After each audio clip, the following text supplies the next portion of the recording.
Ya, terima kasih Bapak Anies Baswedan sudah memaparkan secara global pandangan-pandangan besarnya. Dan selanjutnya untuk membuka pertanyaan, tadi disinggung sekitar masalah anggaran. Seperti kita ketahui bahwa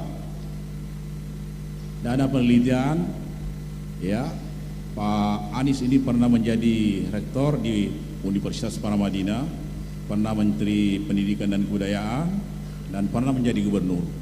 Dan tentu masalah-masalah penelitian mereka tahu banyak. Dan setelah kita melihat data yang ada di Indonesia, itu dibandingkan dengan negara-negara tetangga maupun negara-negara maju itu, dana penelitian atau R&D kita dihubungkan dengan PRD, ya, dengan PDB kita itu di bawah rata-rata.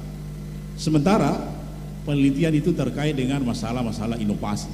Orang tidak bisa menemukan hal-hal baru, tidak bisa melakukan inovasi-inovasi kalau tidak ada penelitian yang bagus, terutama penganggaran. Nah, ada data bahwa keunggulan suatu bangsa itu pertama 45% karena inovasi. Kemudian di bawahnya itu ada 25% karena kolaborasi. Kemudian faktor IT itu ada 20%. Kemudian faktor sumber daya itu hanya 10%. Makanya kita tidak maju-maju karena kita andalannya hanya sumber daya. Tidak ditunjang dengan inovasi, kolaborasi maupun IT.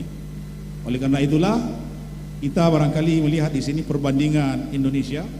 Malah kalau 2020 itu kita punya dana penelitian R&D-nya adalah 0,31. Tetapi memasuki tahun 2022 itu turun menjadi 0,24. Ini jauh sekali ya dibanding dengan negara-negara lain. Misalnya Amerika itu 2,7%, kemudian Cina 2,1, Jepang 3,1, Jerman 2,9, Korea Selatan malah 4,2, ya. Kemudian Thailand itu 0,39. Nah, pertanyaannya adalah kira-kira jika nanti dirahmati oleh Allah Pak Anies Baswedan menjadi presiden, kira-kira berapa persentase R&D ini dikaitkan dengan PDB, kira-kira yang sepantasnya untuk Indonesia, dan kalau diukur waktu tahun demi tahun, bagaimana kira-kira kurun waktu dia perlukan sehingga Indonesia ini pendanaan penelitiannya bisa bersaing dengan negara maju. Barangkali itu untuk sebagai pertanyaan pembuka dulu. Silahkan Pak Anies untuk memberikan komentar. Setuju Pak, bahwa anggaran penelitian itu memang harus ditingkatkan dan diarahkan penelitian di bidang-bidang yang memiliki dampak jangka pendek dan menengah kepada pembangunan Indonesia. Ini yang harus kita dorong. Penelitian yang memiliki dampak jangka panjang itu bisa dikerjakan menyusul, tapi yang punya jangka pendek dan menengah ini prioritas, sehingga hasilnya bisa langsung dimanfaatkan untuk penyusunan kebijakan, bisa dimanfaatkan oleh dunia usaha untuk bisa menjadi alat-alat baru di dalam melayani masyarakat. Nah, alokasinya kalau kami melihat gradual peningkatannya. Jadi dari tahun ke tahun itu ada peningkatan yang gradual. Bila kita bisa tingkatkan 25-40% saja per tahun, maka dalam waktu 4 tahun maka kita sudah bisa naik 2 kali lipat. Dan itu artinya kapasitas yang ada di kampus juga mengalami peningkatan.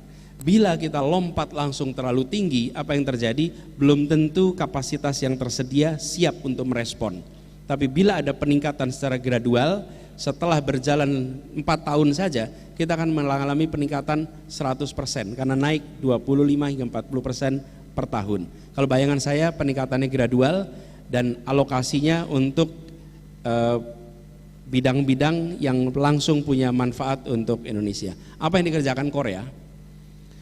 Itu keseriusan investasi di pendidikan, di kesehatan, di riset, dan termasuk Pak di dunia entertainment. Di dunia entertainment itu Korea melakukan investasi di tahun 90-an.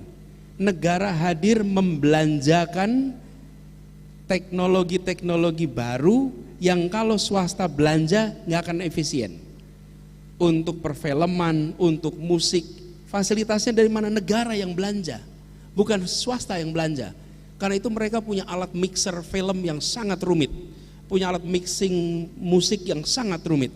Dan dengan mereka investasi itu di awal 90-an ini, mereka kemudian baru di tahun 2000-an, 2000 ke atas menyaksikan dampak dari investasi itu. Hari ini entertainment kita isinya Korea di mana-mana, bukan Indonesia, seluruh dunia.